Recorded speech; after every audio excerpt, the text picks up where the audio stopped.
Немете во 3 минути и да пофалите, и да искритикувате, и балансирано да пристапите кон работите.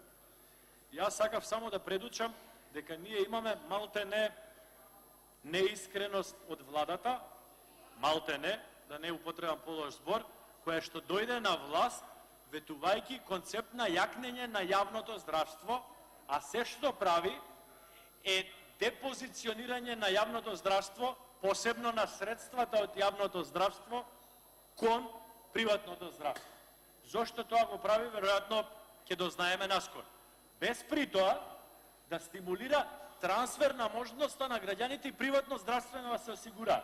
Значи, поставува директора во Фондот за здравство, ги влече парите кон приватните клиники, некогаш и 4 пати повеќе, а дојде на власт советување за јакнење на јавното здравство. Таа е таа измама и затоа не може да се реализираат нити во Кавадарци потребите, нити во Велес, нити во Штип да се заврши болницата, заради тоа што парите од Фондот за здравство одат во приватни, да речем, канали. Благодарам. Благодарам. Има збор